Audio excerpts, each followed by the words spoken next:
జాతీయ స్థాయిలో పార్లమెంటు ఎన్నికలు ఒక నెల రోజుల ముందు జరిగే వాతావరణం కనపడుతూ ఉంది. భారతీయ జనతా పార్టీ మధ్యప్రదేశ్, ఛత్తీస్గఢ్, రాజస్థాన్లో సాధించిన విజయం చూసిన తర్వాత ఆ జోష్ తదుపరి జనవరి 22న రాముని ప్రాణప్రతిష్ఠ చేసిన తరువాత ప్రతిరోజు అయోధ్యకు 1000 రైళ్లు ఏర్పాటు చేసి భారతదేశంలో రామరాజ్యాన్ని నెలకొల్పాలంటే అది మోదీ వల్లనే సాధ్యమనే ఒక దృఢమైన సంకల్పంతో భారతీయ జనతా పార్టీ ఉత్తర భారతదేశంలో ఉండే ఆ ప్రజల యొక్క ఆనందోత్సాహాలు చల్లారకముందే ముందస్తుగా ఎన్నికలు జరగాలనే ఆలోచనలో ఉంది. గతంలో మార్చిలో ఎన్నికల షెడ్యూల్ విడుదలైతే ప్రస్తుతం ఫిబ్రవరి 20నే ఎన్నికల షెడ్యూల్ విడుదలయ్యే అవకాశం కనపడుతూ ఉంది. ఆంధ్రప్రదేశ్లో శాసనసభ ఎన్నికలు, లోక్సభ, తెలంగాణలో లోక్సభ ఎన్నికలు మార్చి 10-15 మధ్యలో జరిగే అవకాశం ఉంది. తుది ఫలితాలు ఎన్నికల కౌంటింగు ఏప్రిల్ నెలాఖరుకు కానీ మే మొదటి వారంలో జరిగే అవకాశం ఉంది. అందువల్ల అన్ని రాజకీయ పార్టీలు తెలంగాణ రాష్ట్రంలో లోక్సభ ఎన్నికలకు సిద్ధమవుతా ఉన్నాయి. దాంట్లో భాగంగా అధికార పార్టీ కాంగ్రెస్ కూడా 17 నియోజకవర్గాల్లో అభ్యర్థుల ఎంపికలో తలమునకలై ఉంది. అభ్యర్థుల ఎంపికలో ఎమ్మెల్యేగా ఓడిపోయిన వారికి సీటు ఇవ్వకూడదు అని నిర్ణయం. కానీ దాంట్లో కూడా కొద్దిమందికి మినహాయింపు ఇద్దామనే ఆలోచనలో ఉన్నారు. ఒక కుటుంబంలో ఒకరికే పదవి. అయితే గత 20-30 సంవత్సరాలుగా రాజకీయాల్లో ఉండి వాళ్ళు రాజ్యాంగబద్ధ పదవుల్లో ఉన్న వాళ్ళకి కుటుంబంలో ఇద్దరికి అనేది మినహాయింపు. ప్రతిదానికి కూడా సోనియా గాంధీ అంగీకరిస్తే ఏ నియమ నిబంధన అయినా దాన్ని మార్చే అవకాశం కాంగ్రెస్ పార్టీలో ఉంది. ఇక 17 పార్లమెంటు నియోజకవర్గాల్లో ప్రాథమికంగా కాంగ్రెస్ పార్టీ అభ్యర్థులను ఎంపిక చేయటం జరిగింది. కొన్ని ఊహాగానాలు లీకుల రూపాన బయటకు వచ్చినాయి. మొట్టమొదటి నల్గొండ నియోజకవర్గం. ఇక్కడ జానారెడ్డి తన కుమారుడు జైవీర్ రెడ్డి నాగార్జున సాగర్ శాసనసభకు పోటీ పెట్టి గెలిపించాడు. పెద్ద కుమారుడు, ఇప్పుడు గెలిచింది రెండవ కుమారుడు, పెద్ద కుమారుడు రఘువీర్ రెడ్డిని మిర్యాలగూడ సీట్ అడిగాడు జానారెడ్డి. దానికి హైకమాండ్ ఒప్పుకోలా. సరే, జానారెడ్డి ఏమన్నా అంటే నేను లోక్సభకు పోటీ చేస్తాను, నల్గొండలో కోమటిరెడ్డి, అక్కడ ఉత్తమ కుమార్, వాళ్ళిద్దరూ కూడా, కోమటిరెడ్డి ఉత్తమ్ కుమార్ ఇద్దరు కూడా శాసనసభకు వెళ్తున్నారు కనుక ఉత్తమ్ కుమార్ రెడ్డి ఖాళీ చేసిన నల్గొండ సీట్లో నేను పోటీ చేస్తానని చెప్పి హైకమాండ్కి ఆయన చెప్పడం జరిగింది. కనుక ఇప్పుడు నల్గొండలో మరొక అంశం ఏంటంటే సూర్యాపేట సీటు కేటాయించే ప్రక్రియలో ఇద్దరి మధ్య తీవ్రమైన పోటీ నెలకొంది. అక్కడ మాజీ మంత్రి దామోదర్ రెడ్డి, పటేల్ రమేష్ రెడ్డి. పటేల్ రమేష్ రెడ్డి కోసం రేవంత్ రెడ్డి ఆయన శక్తి వంచన లేకుండా కృషి చేశాడు. మధ్య మార్గం కింద రాజీ కుదిర్చింది హైకమాండ్. పటేల్ రమేష్ రెడ్డికి నల్గొండ సీటు కేటాయిద్దాం ఎంపీగా, మాజీ మంత్రి దామోదర్ రెడ్డిని శాసనసభకు పోటీ పెడదామన్నారు. దామోదర్ రెడ్డిని పెట్టినా అది ఓటమి చెందింది. ఇప్పుడు పటేల్ రమేష్ రెడ్డికి ఇచ్చిన మాట నిలబెట్టుకుంటారా, లేదు జానారెడ్డికి ఈ సీట్ ఇస్తారా అని జానారెడ్డి ఆలోచన మరొక రకంగా ఉంది. చిన్న కుమారుని రాజకీయంగా ఆయన్ని నాగార్జున సాగర్లో పెట్టాం. ఈ నల్గొండ లోక్సభకి కాంగ్రెస్ హైకమాండ్ ఒప్పించి పెద్ద కుమారుడైన రఘువీరారెడ్డిని నల్గొండ ఎంపీగా పోటీ చేయిస్తాం. ఆ గెలుపుకి తను హామీగా నిలబడి 7 అసెంబ్లీ నియోజకవర్గాలు తిరిగి రఘువీరారెడ్డిని గెలిపించే బాధ్యత తండ్రిగా జానారెడ్డి చేపట్టాలనే ఆలోచన ఉంది. మరి హైకమాండ్ ఎలా స్పందిస్తుందో వేచి చూడాలి. జానారెడ్డి అంటే సోనియా గాంధీకి, రాహుల్ గాంధీకి, ప్రియాంక గాంధీకి, కేసీ వేణుగోపాల్కి, మల్లికార్జున ఖర్గేకి అందరికీ ఒక పెద్ద మనిషిగా, వివాదరహితుడిగా గౌరవిస్తారు. ఇక రెండవ స్థానం భువనగిరి. గతంలో కోమటిరెడ్డి వెంకటరెడ్డి ఇక్కడ ప్రాతినిధ్యం వహించాడు. అక్కడ అదే కుటుంబానికి చెందిన కోమటిరెడ్డి లక్ష్మి, కోమటిరెడ్డి రాజగోపాల్ రెడ్డి సతీమణికి ఇవ్వాలనే ఆలోచన ఉంది. సరే, ఒకే కుటుంబంలో ఇప్పటికీ 2 సోదరులు ఉన్నారు, అన్నీ మీకేనా అనే భావం వచ్చినప్పుడు కోమటిరెడ్డి లక్ష్మికి కాకుండా శ్యామల కిరణ్ కుమార్ రెడ్డి పేరు భువనగిరి నియోజకవర్గంలో ప్రతిపాదనలో ఉంది. ఇక 3 మహబూబ్ నగర్. మహబూబ్ నగర్కి జాతీయ సెంట్రల్ వర్కింగ్ కమిటీ ఆహ్వానితుడిగా ఉన్న వంశీ చందర్ రెడ్డి ఆయన కల్వకుర్తి సీటుని త్యాగం చేశాడు. వంశీ చందర్ రెడ్డిని మహబూబ్ నగర్ లోక్సభకు పోటీ చేయించాలని ఆలోచన.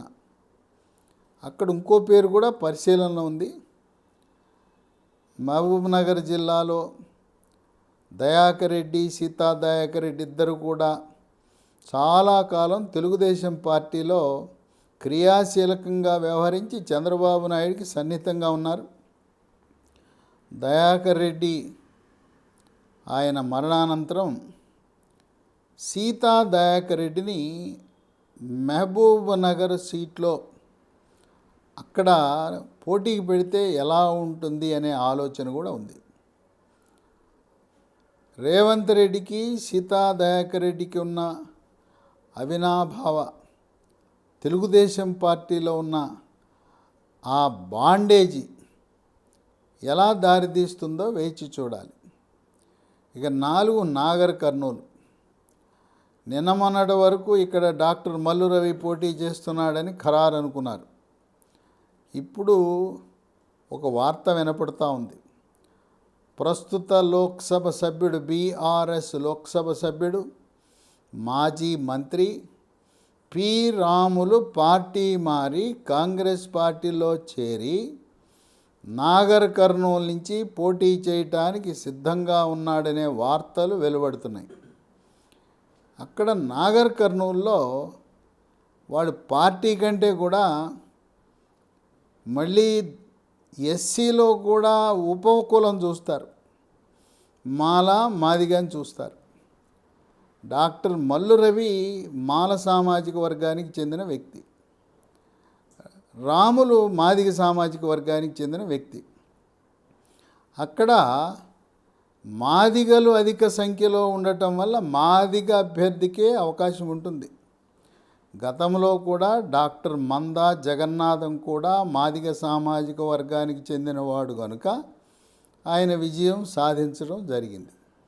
కనుక నాగర్ కర్నూలులో ఎప్పుడైనా కూడా ఏ రాజకీయ పార్టీ అయినా మాదిగ సామాజిక వర్గానికి చెందిన సీటు అది అక్కడ ఇవ్వటం వల్ల ఉపయోగం ఉంటుంది. మరి డాక్టర్ మల్లు రవి ఆయన రేవంత్ రెడ్డికి కుడి భుజం లాంటివాడు, సీనియర్ నాయకుడు, రాష్ట్ర ఉపాధ్యక్షుడు. మరి ఆయనకి ఏ విధంగా పార్టీలో ఏ పదవి ఇస్తారంటే 2 ఏప్రిల్ నాటికి తెలంగాణ రాష్ట్రం నుంచి 3 రాజ్యసభ సీట్లు ఖాళీ కాబోతున్నాయి. ఎవరెవరివి ఖాళీ కాబోతున్నాయి?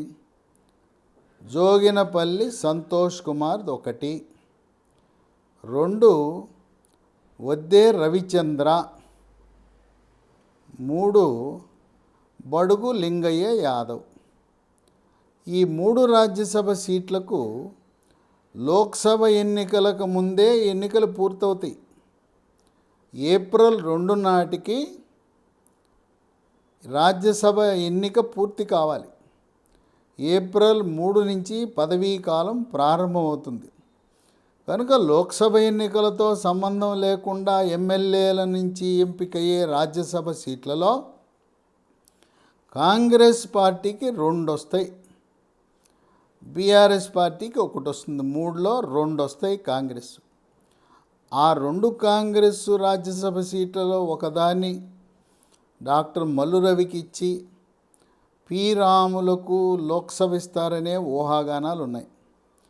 లేకపోయినా doctor Mallu Ravi doctor YS Rajasekhara Reddy ముఖ్యమంత్రిగా ఉన్నప్పుడు ఉమ్మడి ఆంధ్రప్రదేశ్ అధికార ప్రతినిధిగా ఢిల్లీలో క్యాబినెట్ ర్యాంకుతో ఆంధ్రప్రదేశ్ భవనానికి అధిపతిగా ఉన్నాడు.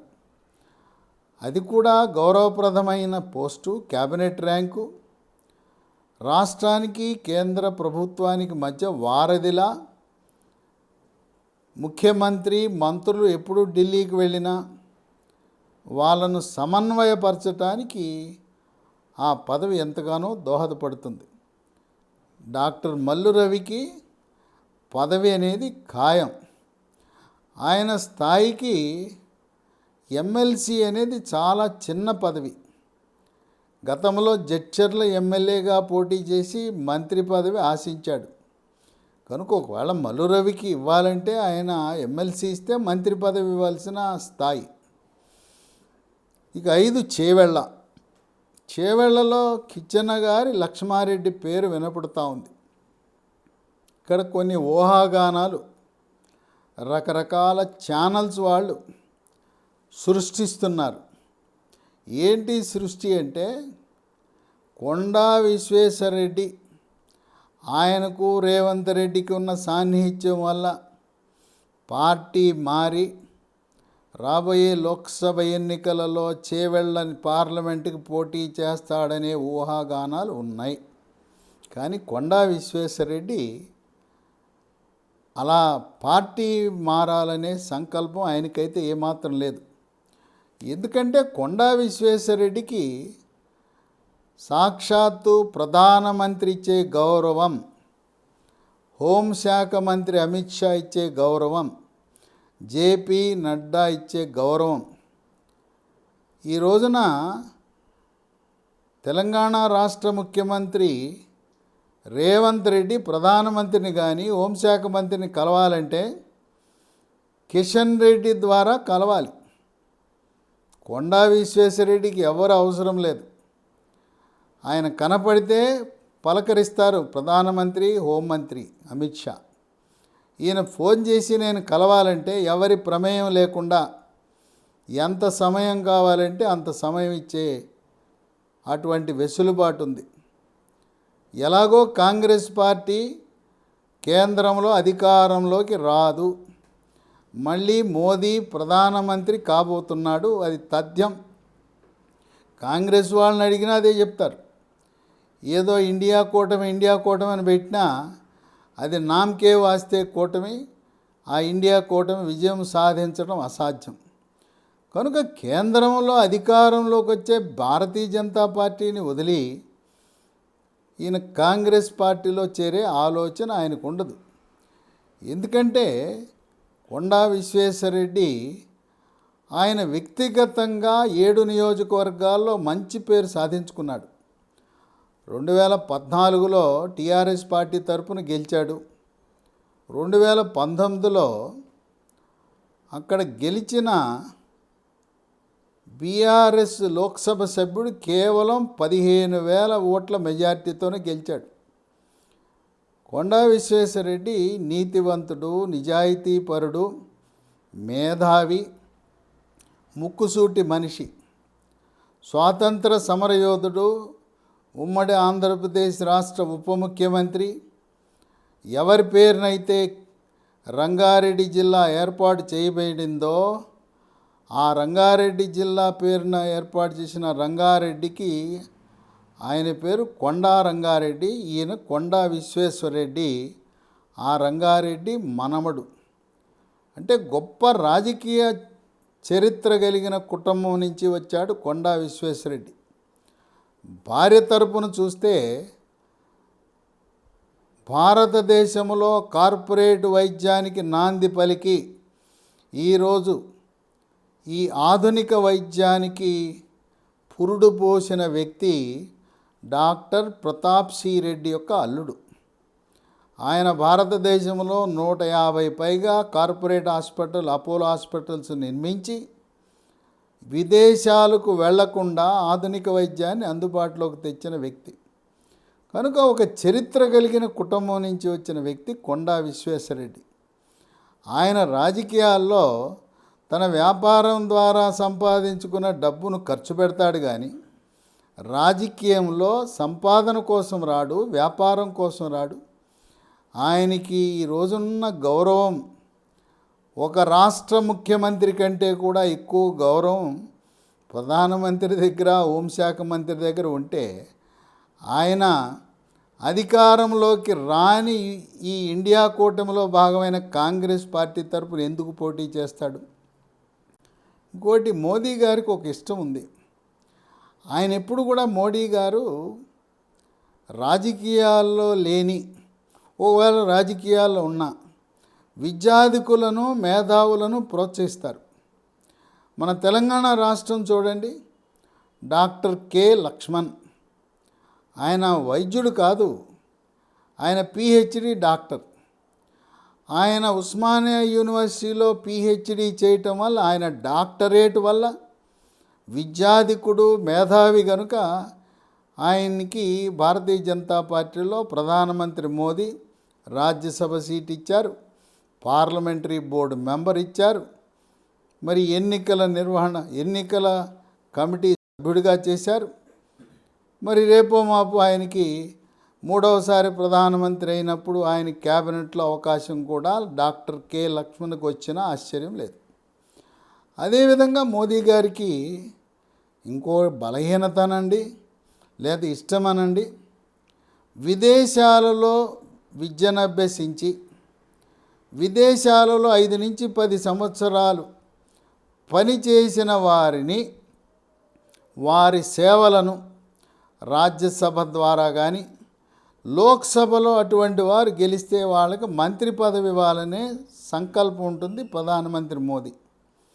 కొండా విశ్వేశ్వరరెడ్డి ఆయన అమెరికాలో ఉన్నత విద్యను అభ్యసించి కొన్ని రోజులు అక్కడ పనిచేసి అమెరికా యొక్క సంస్కృతి, అభివృద్ధి చెందిన అమెరికాలో ఎలా ఉంటుందో అలా భారతదేశాన్ని తీర్చిదిద్దాలనే సంకల్పం ఉంది.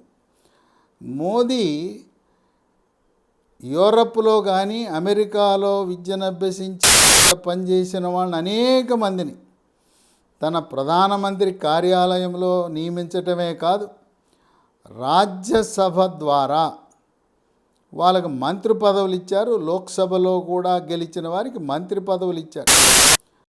అలాగే రిటైర్డ్ ఐఏఎస్, ఐపీఎస్, రిటైర్డ్ జడ్జిలను కూడా ఆదరించే గుణం ఉన్నది ప్రధానమంత్రి మోదీ. కనుక కొండా విశ్వేశ్వరరెడ్డి ఒక మేధావి, విద్యాధికుడు, అమెరికా యొక్క సంస్కృతి, అమెరికాలో పద్ధతులు తెలిసిన వ్యక్తి. ఆయన భారతీయ జనతా పార్టీ తరపున 7 ఏళ్ల నుంచి పోటీ చేసి గెలిస్తే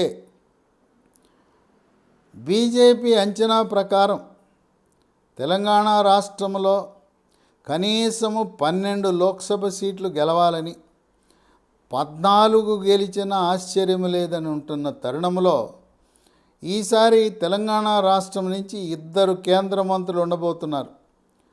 కనుక కొండా విశ్వేశ్వరరెడ్డి ఇప్పటికే ఒకసారి లోక్సభలో పనిచేయటం, 15 సంవత్సరాల విశేష రాజకీయ అనుభవం, వీటన్నిటి దృష్ట్యా ఆయనకి క్యాబినెట్లో స్థానం లభించిన ఆశ్చర్యం లేదు.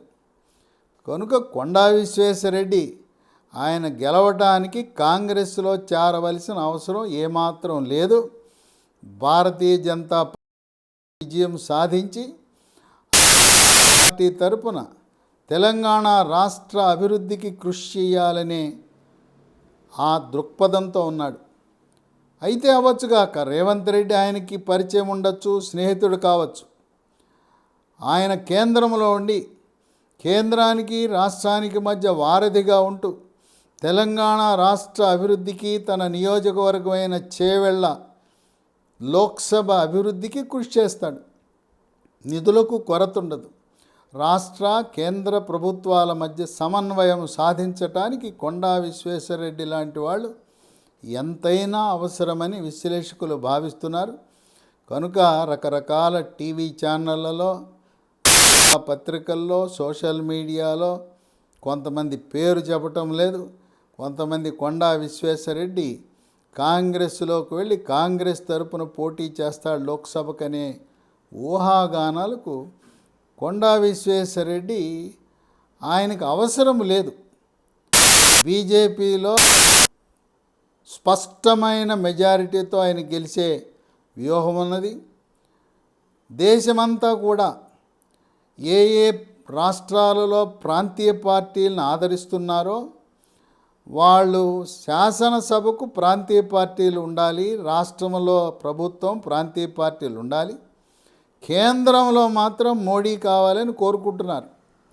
తెలంగాణ రాష్ట్రంలో కూడా మొన్న ఎన్నికలలో కాంగ్రెస్ పార్టీకి, బీఆర్ఎస్ పార్టీకి ఓటు వేసిన ఓటర్లు కూడా దేశం కోసం, ధర్మం కోసం, దేశాన్ని కాపాడటం కోసం చైనాని, పాకిస్తాన్ని తరిమి కొట్టాలంటే మోడీనే సరైన వాడని విశ్వసిస్తున్న తరుణంలో ఈసారి మోడీ హవాతో తెలంగాణ రాష్ట్రంలో 12 నుంచి 14 సీట్లు కైవసం చేయాలనే వ్యూహంతో ఉన్నప్పుడు కొండా విశ్వేశ్వరరెడ్డి పార్టీ మారవలసిన అవసరము లేదు. ఇది కేవలం ఊహాగానాలు మాత్రమే. ఇక 6 మల్కాజ్గిరిలో మైనంపల్లి హనుమంతరావు. ఎందుకంటే గతంలో మల్కాజ్గిరి లోక్సభ సభ్యుడిగా రేవంత్ రెడ్డి ఉన్నాడు.